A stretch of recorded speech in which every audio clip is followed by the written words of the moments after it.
Thank you for joining us today, Professor Sulanganakar from Augmented Human Lab. Why don't you tell us a bit about yourself and the lab for our viewers? Hi, thanks for inviting me for this session. My name is Suranga. I'll start off with a bit of my journey. I started obviously the school education in Sri Lanka, and then I moved to Singapore for my bachelor's degree and continued to do my PhD in Singapore. And then during that time, I spent about half a year, one semester in University of Birmingham in UK as an undergraduate student exchange program.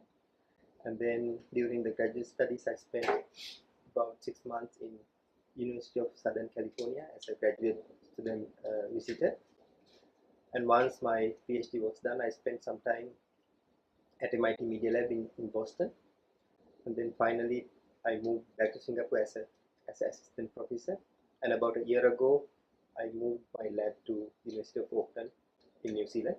That's a bit of the journey and a bit of what I do. My lab is focused on creating interfaces that feels like an extension to our body mind behavior. Basically, we are thinking of how can we design systems that enhances our sensorial and cognitive capabilities. I can give you a couple of examples. Over the years, we have done an interface which is a little camera worn on your index finger. We call that finger reader. With that, a person can simply point at something and the camera sees what you're pointing at, and our computer vision backend recognizes, and the information that's interpreted gets spoken back to you. So with this, a blind person can simply walk into a store and point their finger at a product and get information like what is the flavor of the product, what is the price of the product, things like that. So that's one example of what we do at Augmented Human Lab, and there are many more examples. If you go to my website, www.ahlab.org, you can see pretty much all the projects that has been up on the public. Yeah, that's a bit about myself and what we do. This successful is not that easy. For viewers, why don't you tell about successful person? It's hard to come up with few things or rather set of tools, but I can give few general advices, at least in my journey, things that helped me to get where I am now. One of them is the fact that I took some calculated risks.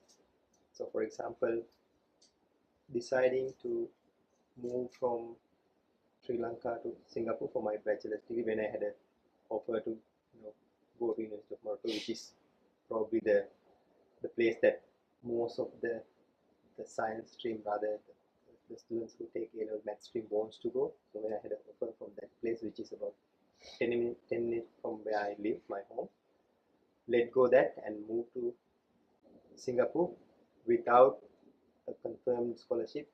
That was a risk. Everything worked out later on. I managed to figure it out with a scholarship, so that was all good. So that little calculated risk was one of the things. The second thing would be this idea of not being intimidated by things. For example, as soon as I moved to Singapore, the, the language was a barrier, the technology was a barrier. A specific example would be my first practical exam, where we had to write a code within a given time, and I figured out the algorithm, but then by the time I figured out the keys and then type one at a time, time ran out, the system shut down, and I didn't make it. So rather than being intimidated by those things, what I figured was probably this human computer interface, which is the way that you input characters to computer by typing, wasn't designed properly. I was having this question, why did I have to learn something completely alien? Why not the technology learned myself and adapted to me? So rather than being intimidated by these challenges, I thought there's opportunity to design things or redesign the technology so that these things can be overcome. That's the second thing. Seeing challenges as opportunities. And the third thing is, which I think probably the most important part, is the fact that when I wanted to do something, I didn't lose the gas. So what I mean by that is I kept doing things over a long period of time. If you want to make a real big impact, trying things for a day, for a week, or a month is not sufficient. You need to have that bigger goal and break it down to small pieces and do those small pieces over and over and over again without, the common mistake is we start doing stuff and then keep changing and then you don't create enough critical mass to make an impact. So to summarize, I guess there's many things that helped me to get where I am now. But the three things that I would highlight would be the take the risk and then see your challenges as opportunities, and then thirdly the perseverance or the discipline of doing something over a long period of time. So these are the three things I would take away. Okay, so having done many things and having a lot of experience, how do you think that Sri Lankans can help Sri Lanka become a better country? I'm not sure if I'm the right person to answer this question. Just in terms of personal contributions, I think one thing we all could do is really focus on our responsibilities as opposed to just looking for our rights always. And the other thing is we do have certain, whether you are a schoolboy or you are a working professional, we do have certain skill set, certain capabilities, certain resources with us. With that, we may be able to even solve a small problem. So my suggestion is, at least as a starting point, when you see an opportunity to make a difference for yourself or someone else, a tiny problem, do try to solve that. So if we all became a bit of socially responsible, as well as looking for opportunities to solve, doesn't matter the size, small problems, then I think collectively the place will be a better place. I think there are, as I said, there are many other factors, but I'm just talking about individually what we could do as good citizens. Okay, so then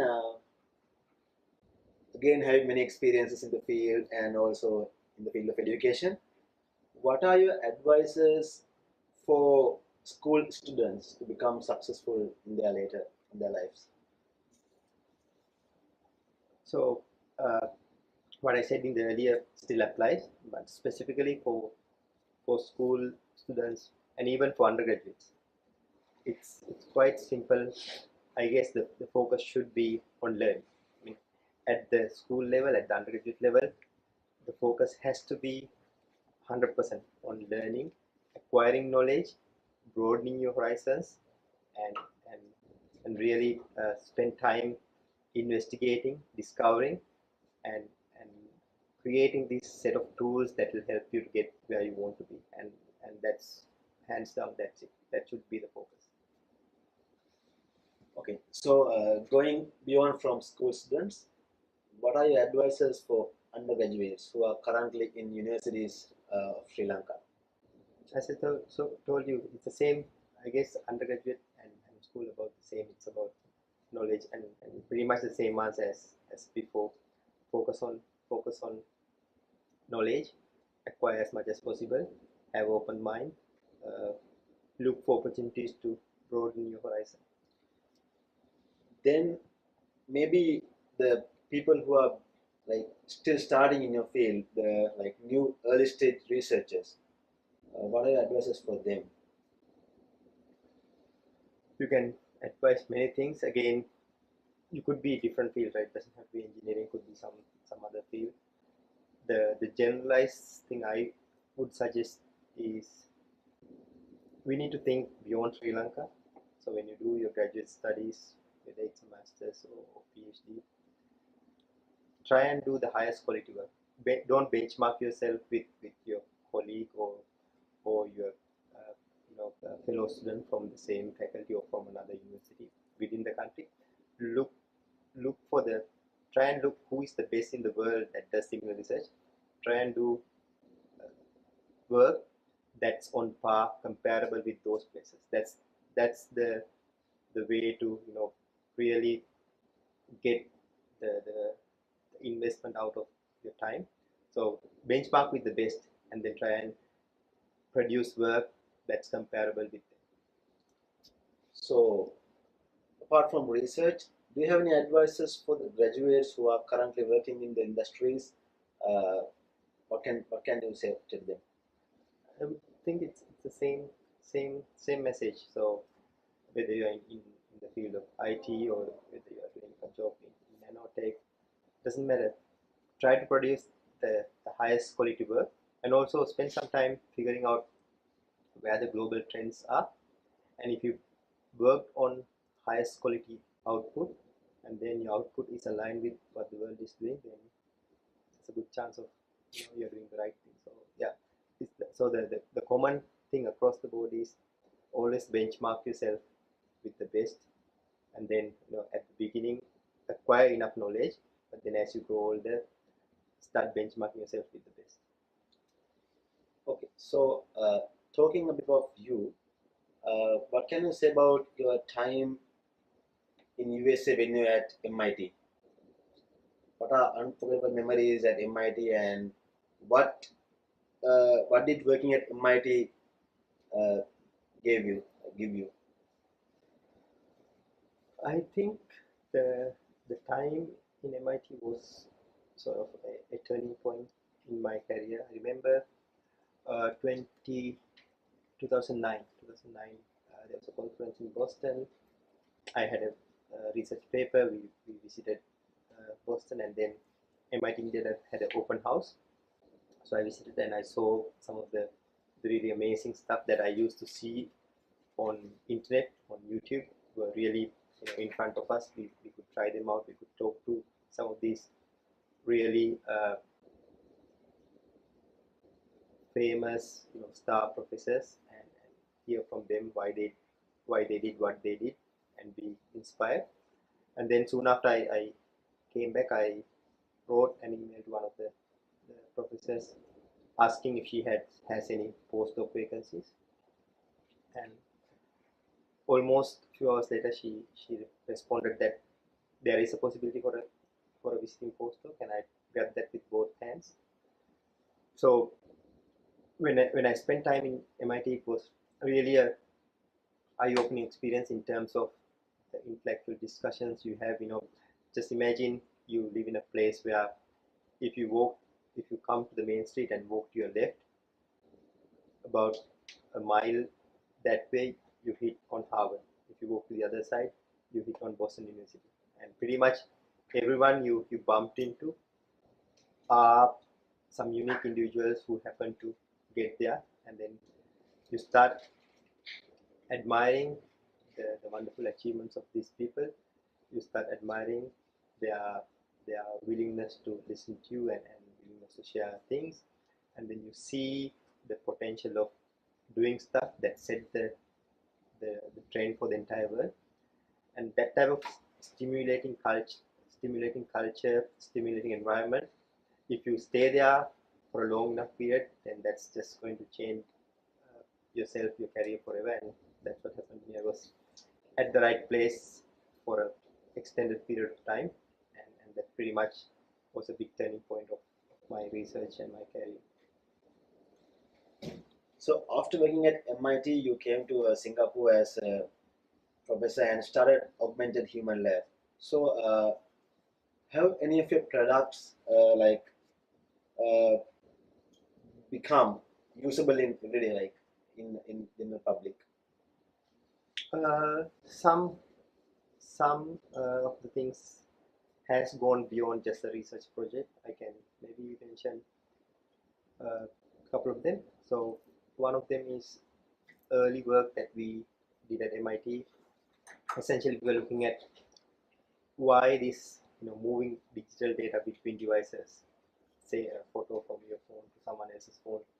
Why does it have to be always using a cloud service or service like Pump or email, all these things, which is not very trivial. I was going back to the example of not being able to figure out how to input characters to computer. So the point is, if it is a physical thing, you can just simply get it and pass it to someone. When it's a digital thing, you can't. So we designed a project called Sparsh, which essentially allows you to touch a digital content in your phone. Say it's a photo or it's a movie, and touch the other phone as if it's a real thing. It gets copied over, and Samsung took it. And if you're a Samsung user, say you have a Samsung smartwatch and a phone and a tablet, you can download this app called Samsung Flow.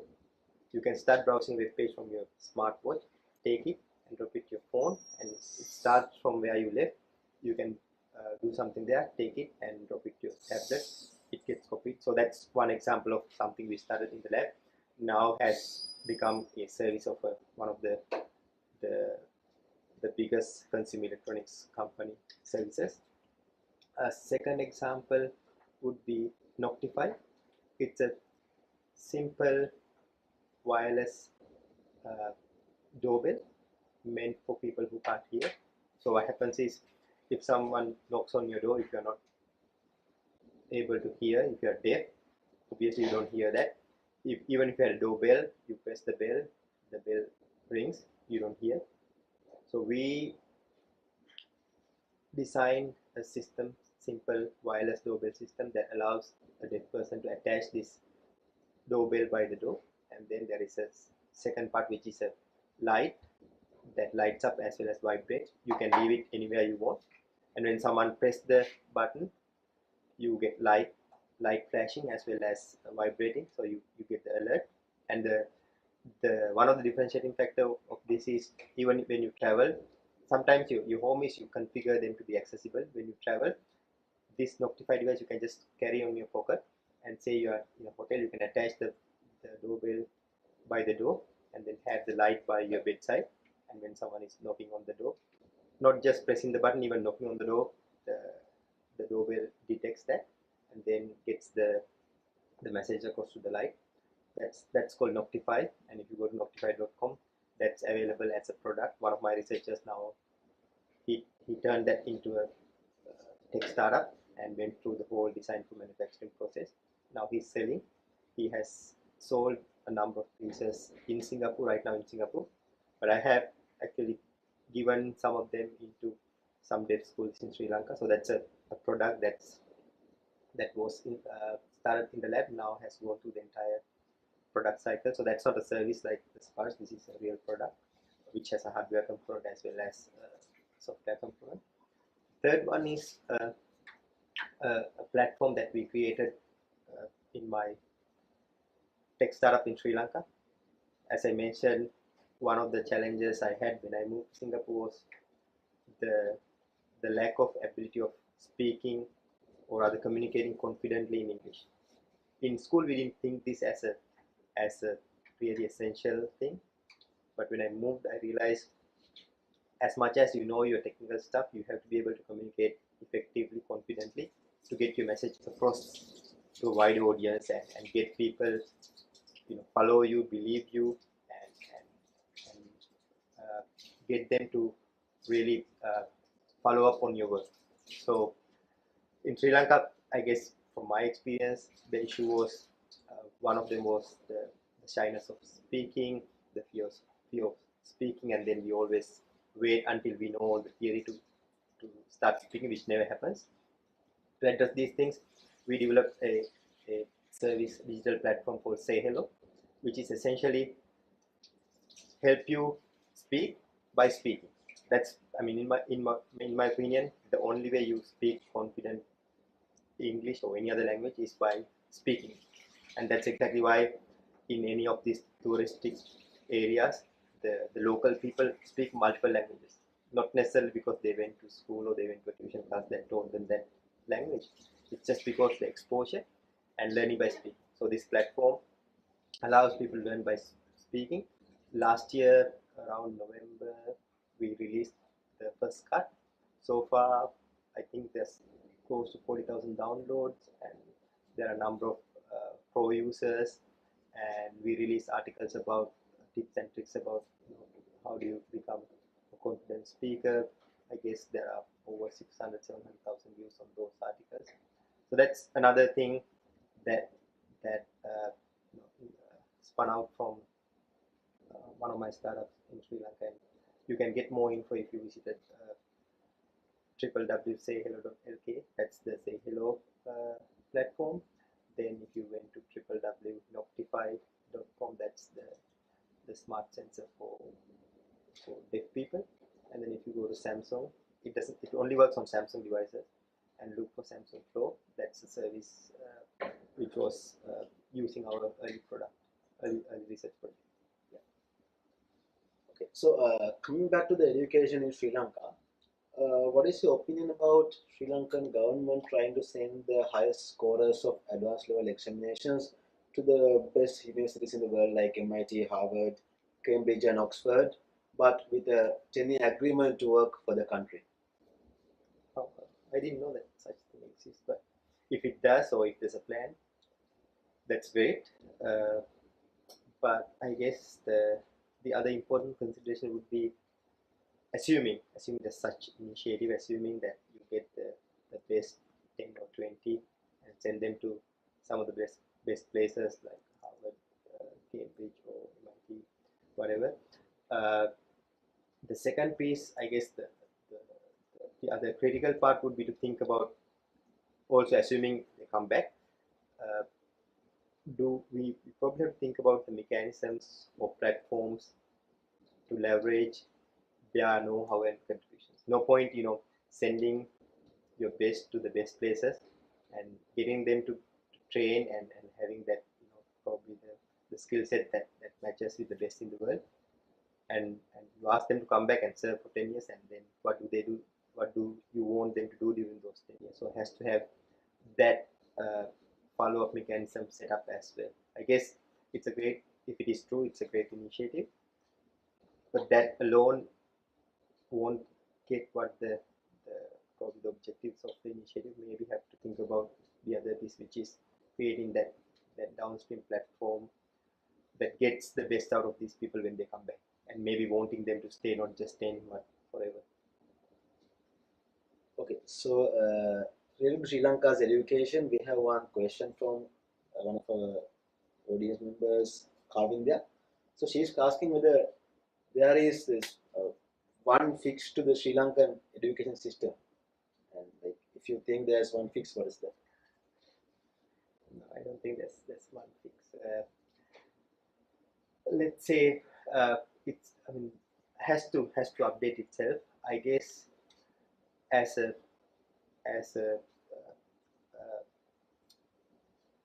long-term vision, or rather guiding principle, I would think the focus should be more of outside-in approach, which is we need to think of what the country or the world needs at large, what kind of school leavers, what kind of graduates, what kind of postgraduates, and then work our way backwards. How do we produce them? Work our way backwards and have that in the curriculum. That's one side of things. The other side is really the mindset of the people who are going through the education system, the students, school level, undergraduate level. The mindset should be about learning. Has to have the right learning attitude. As I mentioned earlier, their focus is about learning, broadening their knowledge, broadening their horizons, and nothing else. For other things, there are other forums, other groups of people can fight for other things. But at the school level, at the university level, the focus has to be primarily on expanding your knowledge. And then if the curriculum is sort of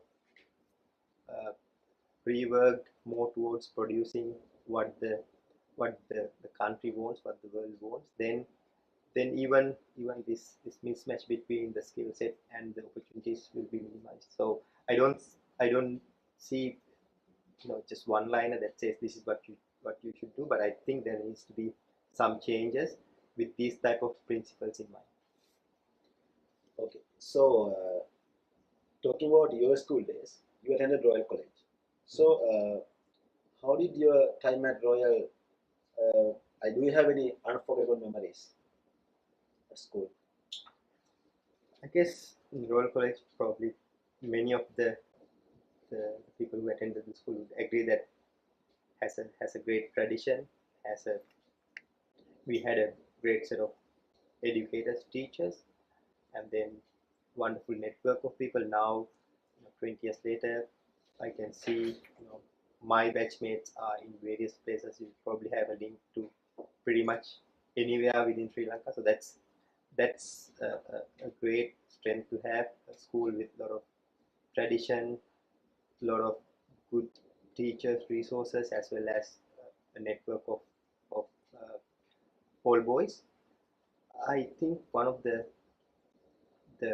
unforgettable memories is one of my friends, a fellow student from my class. While we were waiting for advanced level results, this guy unfortunately had gone on a trip and drowned himself in sea, and he lost his life. And he was, for one subject, I think physics, he had a very high marks, almost one of the top students in the island, and all A's. So having spent a couple of years with him in the same class, almost next to him, losing him and seeing his parents, you know, the, the, the experience their parents went through, and even now, even when their, his parents see us now, they would try and imagine how he would have been if he had lived. So that's experience that always lives with me. The fact that we studied together, and the fact that he's no longer with us, and the fact that his parents are still looking at us as the evolved version of their loved son. Okay. So, then after school, you went to NUS for your undergraduate studies. So, how was the life at NUS? What are the memories you have at NUS? I guess any undergraduate, probably that's one of the best times of anyone's life, right? And the time in university, whether it's in US or elsewhere. For me, it was full of memories, full of experiences. First time out of Sri Lanka. I remember when I first left Sri Lanka to go to this place. I was so naive, long sleeves with a tie, so much extra weight, and carried pretty much everything from food to books to pens. And I was like self-sustained with my luggages and stuff. And then went to Singapore, suddenly realized that the culture-wise, it's very different. The way the country operates was very different. The language was such a barrier at the beginning, and then as I proceeded through the system, I learned, you know, I got adapted to the system. I had so many friends, and then had great times. We worked very hard because after all, you're out of the country and spending time without your family, and I wanted to make maximum out of it. So work very hard, but at the same time use the freedom I had responsibility to have fun and make friends and really create a network.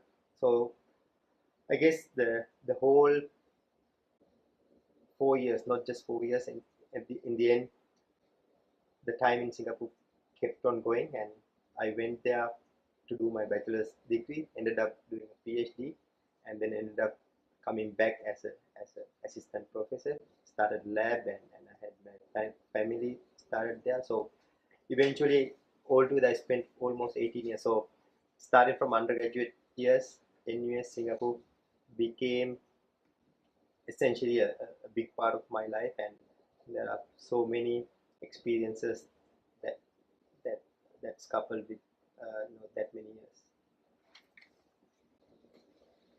Okay, so were you always certain about your career path? I mean, did you have like a clear idea that you are going to be this researcher in HCI field?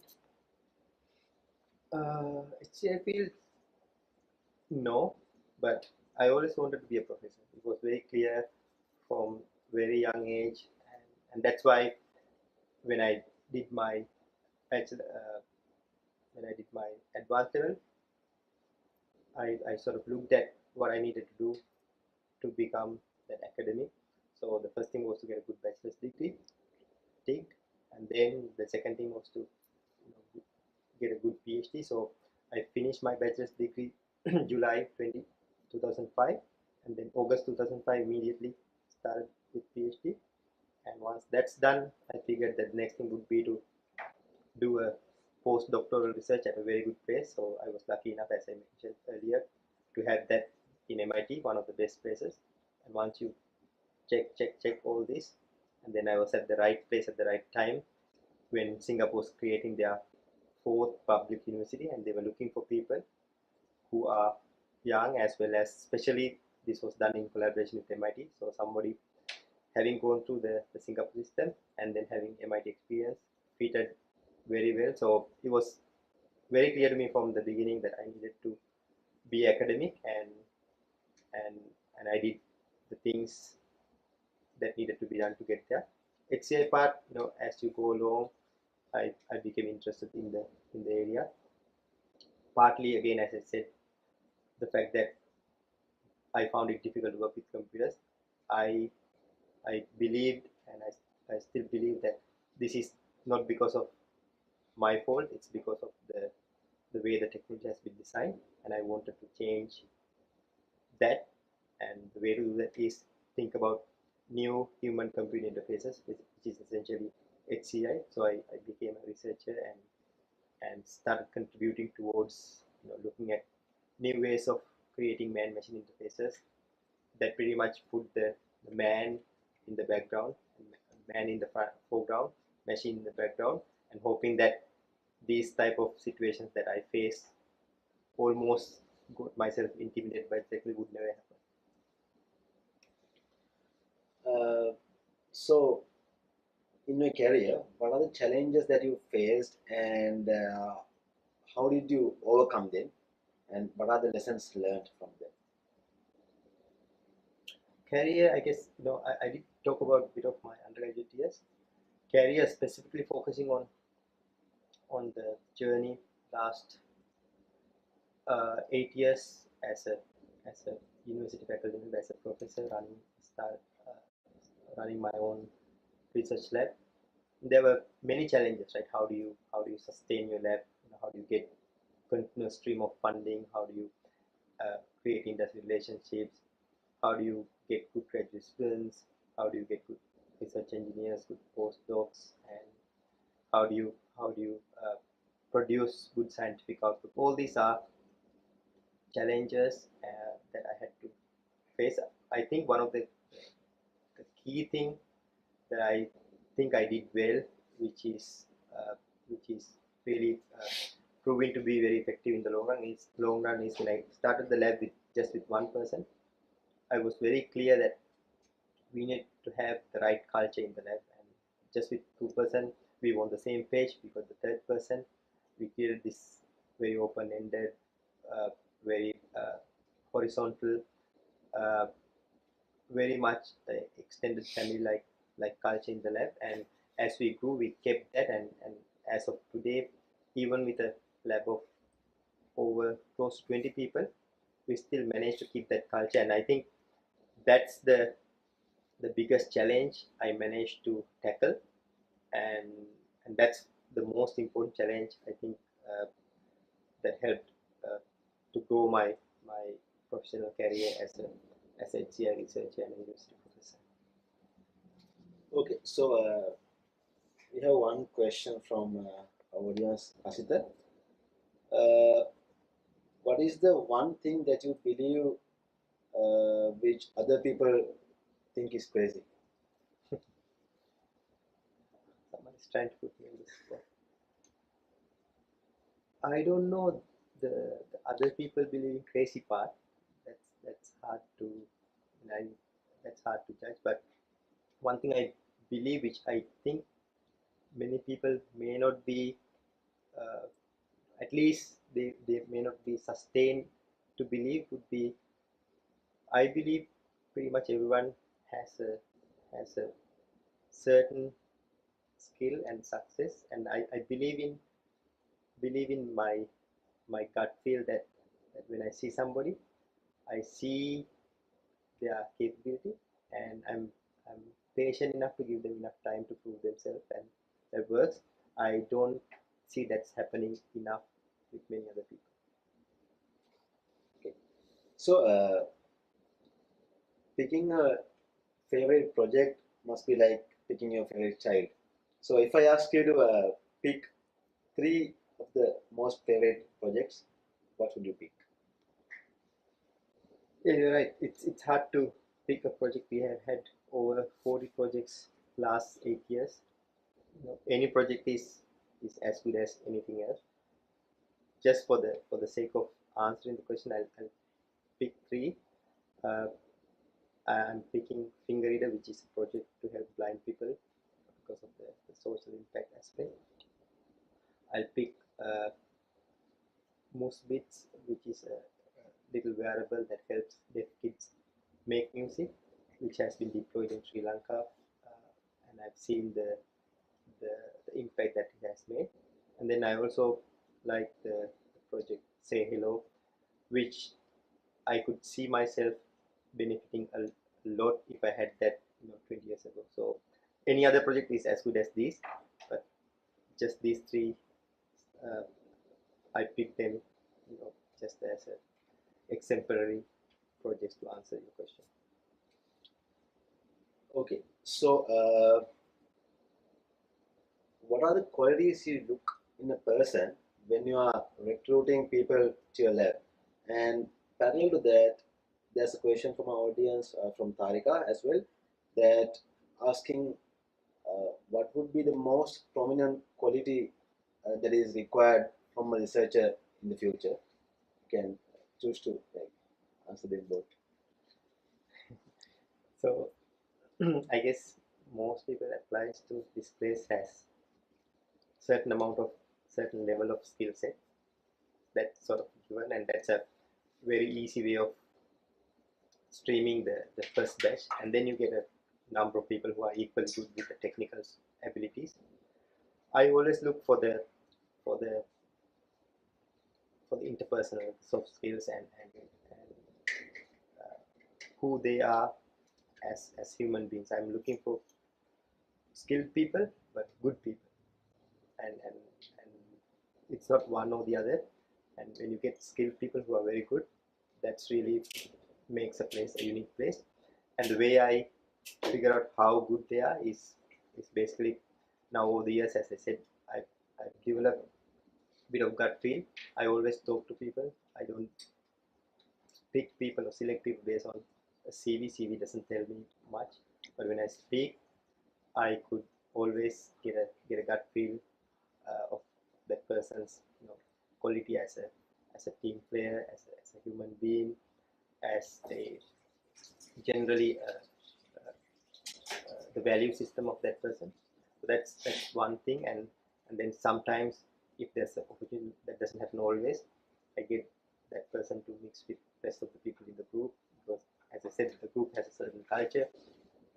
If my students and researchers think that this person is a good person, chances of that person being a good person is very high, because it's not just one person, multiple eyes and ears, evaluates and interacts and gives me feedback. And sometimes I just ask this question and if you happen to apply to this place, I would always ask, tell me why I need to get you as opposed to getting someone else. And people could prepare an answer, but you can very easily figure out who has a prepared answer and who has a genuine answer.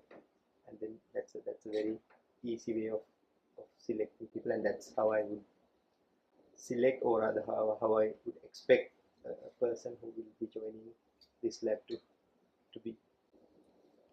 Okay. So, getting to HCI. So, what is HCI and how can someone get into HCI? And earlier to that, there are a lot of questions regarding HCI. What can you do to address the disabilities in the classroom, and can that be adapted in Sri Lanka? And that's from Hasini, and there's a question from Vikum asking whether there are any HCI projects that can be used to do as a collaborative project between Sri Lankan universities and here. And yeah, in terms of HCI, you can answer everything as a. Okay, so those who probably hear the term HCI for the first time, that means human computer interaction. Basically, it's a field that studies the interaction between the man and the machine, and there are a lot of theoretical aspects to this. How do you model a human? How do you model a computer? How do you model the interaction? How do you develop different interfaces? How do you evaluate if they are valid? There's lots of technicalities. The one of the easiest point to get started is, because it has been there for many years, a simple search will get you lots of materials, and that's a great way of getting started. Or pick a book on basics of HCI. Alan Dix has a almost a Bible of HCI. It's called Human Computer Interaction by Alan Dix. So that's a great book to get started. That's how you would probably do your first bit of reading on the topic. In terms of projects and what can you do for specific communities or specific things, one way would be, as I said, if you Google my lab, www.ahlab.org/projects, you will see number of things we have done, and we are not the only people doing HCI. There's a number of labs in the world. Germany, there's a strong HCI community. MIT Media Lab does lots of good work. Carnegie Mellon University, Stanford, you name it. Pretty much every university has a strong human-computer interaction department. So you could look for projects there and see what can be adapted, or whether they can inspire you to do your own project. The third piece of the question was, is there any specific project that we can do as a joint project between Sri Lanka and here? There is always, and we have been doing bits and pieces. One avenue I have is work with my startup in Sri Lanka and channel through projects through them. The other way is, there has been undergrads who were working on their final year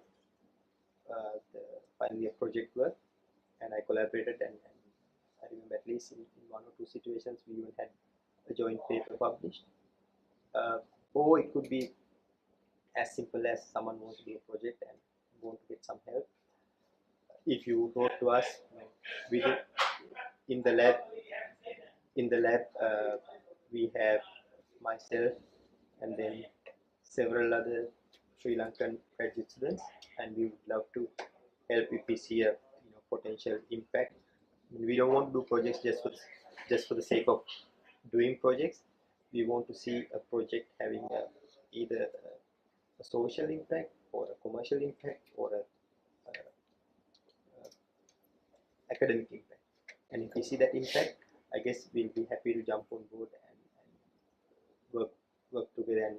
And we firmly believe working together is probably one of the ways to create a more powerful or more impactful outcome. So if you think you have a really amazing project proposal or way that you want to work together with us, do write to us on our email address. And as I said, myself and several Sri Lankan postgraduate students, as well as there are other postgraduates who might be willing to help, depending on the project proposal.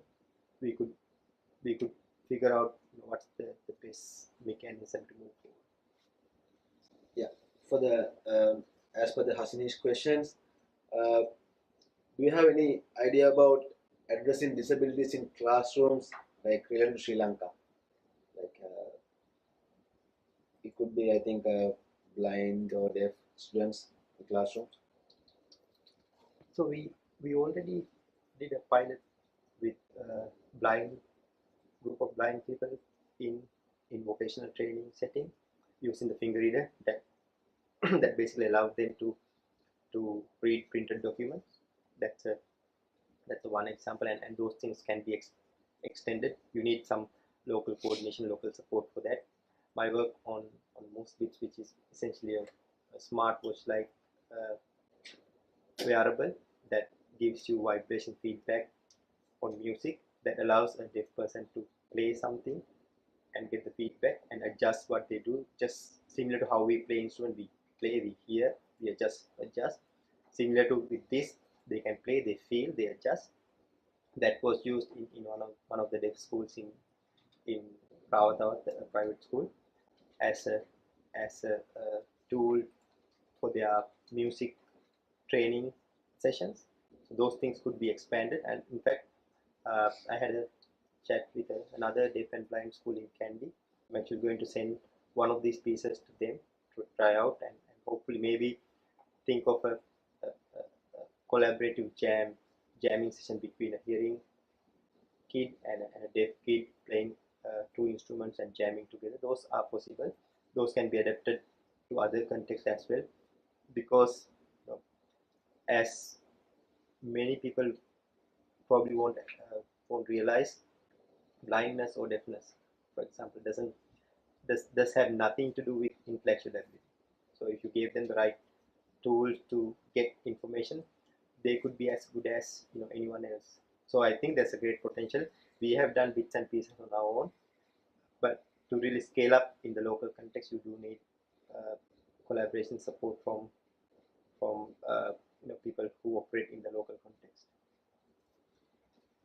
Okay, so getting back to the PhD, how tough is a PhD, and is there any untold side of the PhD that people should know? And PhD is always tough. Right? PhD is not, the difference is undergraduate you are taught and you learn. As I said, your focus should be just learning. Masters, again, you have specific directions set, and then you just expand broaden your knowledge from undergraduate level. But PhD, at the beginning, you get some guidance which direction to go. But what is expected from a PhD is adding knowledge to what's known. So you really have to dig deep and start investigating things, and outcome should be uh, uh, uh, addition to the knowledge. So let's say the world knows so much, and after your PhD, the world should know so much plus bit from your own work. And once you're done with your PhD, you are the expert in that particular topic more than your advisor, even your advisor. So it's very hard work, because nobody could lay the entire path for you. If somebody did, then that's not a PhD. Then you are just told to what to do. Then you will be just implementing stuff that someone else wants you to do. But if you do a real investigation of knowledge, after some point, you take the input from your advisors and go to places that even your advisor has not been to, and create knowledge. So it's a very tough going. Things won't uh, go according to plan always. So you need to be having that courage, that gas, that discipline to try things over and over and over again. Not just a day, a week, a month, a year, maybe 3 years, maybe 5 years. So that needs a lot of uh,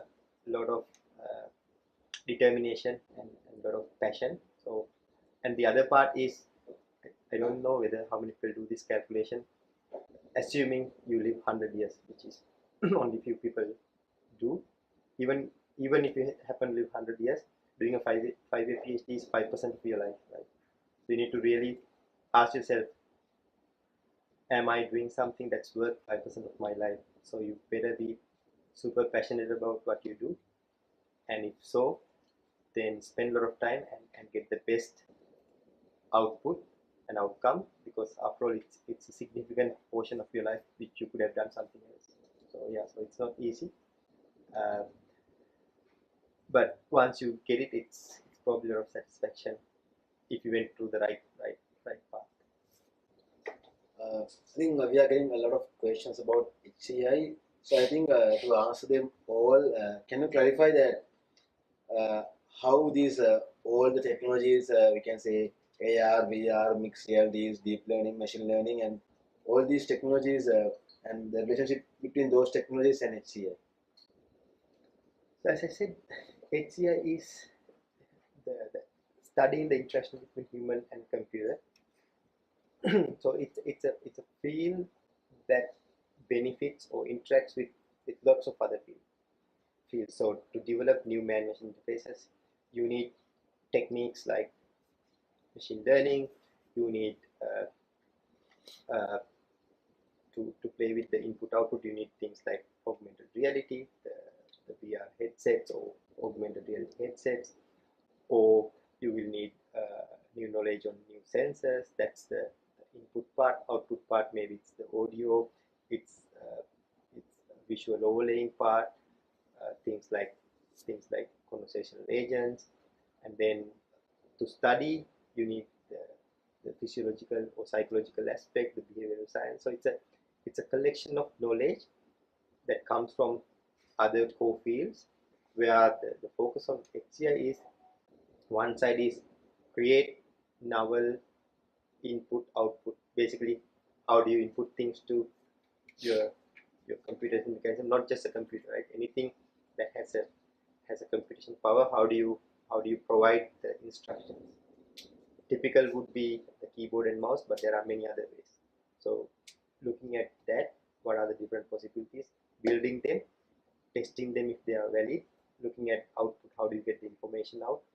It's not just the screen, right? There are many modalities. Looking at what are the effective ways of representing this output. Then also looking at the the, the effect of these things on people, on users. There's number of tools and techniques we borrow from other things. So the things that you mentioned, those are specific techniques, specific tools that's useful in some scenarios. HCI as a broader field is really looking at understanding the input output between the man and the machine, and the society at large. So it evolves, or rather it leverages the techniques developed by engineering, psychology, computer science, using them to study this specific phenomena. Okay. So as a one last question, getting back to you. So we have two questions from Sahan and Minko also. So like now, do you have any goals that are yet to be achieved, and what is your ultimate objective? Uh, I guess I think everybody should have a bigger plan. For me, right now my focus has been, I've sort of achieved the basic academic output, and developed a certain reputation in the HCI community, developed a lab and sustain a lab and gotten funding. I guess the next level would be to really make a significant impact, and I see this significant impact in two directions. One of them is, turning some of these uh, projects that I have into huge success that brings commercial sustainability, not just making money, but rather creating jobs, creating opportunities, and partnering with industry. That's one side of impact I want to do. The second, probably the most closest to my heart, would be the societal impact. So I would love to see some of these things like finger reader, or splits, or other interfaces being used by people with disabilities, and probably these interfaces would act as the bridge between bringing the different communities together, and platforms like Say Hello creating opportunities for young people to really unleash their full potential. So my next goal, or rather next thing, would be to